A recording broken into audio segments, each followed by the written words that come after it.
Aujourd'hui, dans le VSV News, des étoiles plein les yeux, des baskets qui fument, l'âme d'un fleuve qui se dévoile. Et ça, c'est juste l'apéritif.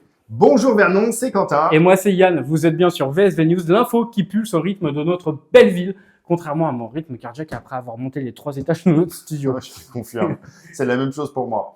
Allez les amis, première actu, direction les étoiles avec l'exposition événement à la médiathèque de Vernon jusqu'au 28 avril. Laissez-vous captiver par Flânerie dans le ciel profond, les clichés d'astrophotographie signés Didier Papavoine. Et pas Maman Voine. Non, effectivement. Une plongée vertigineuse dans l'univers où chaque photo raconte une histoire cosmique, aussi mystérieux que mon frigo quand j'oublie de faire les courses pendant 2 semaines. Ouh là là, je confirme, à la différence près que ces étoiles, elles ne sentent pas vraiment le fromage oublié. Hein.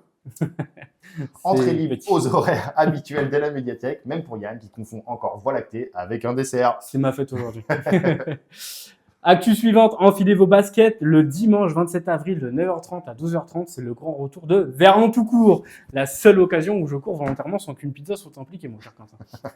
Au programme, des parcours de 5 ou 10 km en plein cœur de la ville et une marche accessible à tous pour ceux qui, comme Yann, considèrent que courir est une invention du diable. Et je cours très bien, et surtout quand la batterie de mon téléphone a 1% et que j'ai oublié mon chargeur. Comme nous tous. Les inscriptions sont ouvertes en ligne sur le site de la ville ou directement à l'office du tourisme. Alors, prêt à exhiber vos mollets d'hiver? Je pense pas que je sois prêt. Ouais, on va voir tes mollets, Quentin. Actu numéro 3, les amis, cap sur le musée Blanche Hocher des Monnaies où l'artiste Anne Papoulis nous invite à découvrir les âmes de la Seine jusqu'au 17 mai, une exposition qui explore la profondeur de notre fleuve, contrairement à ma culture générale. Ça, c'est lucide, mon cher Quentin. C'est une exposition exceptionnelle qui explore le lien entre art et bien-être en partenariat avec la clinique des Portes de l'Eure. Je devrais d'ailleurs peut-être y faire un tour parce que mon âme en a pris un coup quand j'ai vu mon relevé bancaire hier.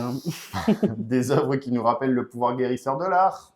Et que Yann a besoin d'urgence d'une thérapie artistique après sa tentative de karaoké la semaine dernière. Elle était exceptionnelle, cette session. Allez les amis, c'était le VSV News, votre concentré d'actualité vernonnaise comme votre café du matin, court, intense et qui réveille. Pour nous suivre au quotidien, retrouvez-nous sur Facebook, Instagram, TikTok, LinkedIn et surtout sur notre site internet. On est presque aussi addictifs que ces plateformes, mais avec moins de danse bizarre. Quoique, vous n'avez pas vu Quentin après 2 verres lors de notre dernière soirée. Je ne me suis pas vu non plus.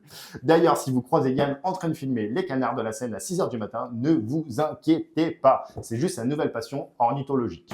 Et déjà, c'était pour un reportage et puis je préfère discuter avec les canards qu'avec toi quand tu n'as pas eu ton café le matin. C'est pas faux. Les amis, on se retrouve la semaine prochaine pour un nouveau tour d'horizon de l'actualité locale. D'ici là, soyez sages ou au moins plus sages que nous. Et ça, c'est pas difficile.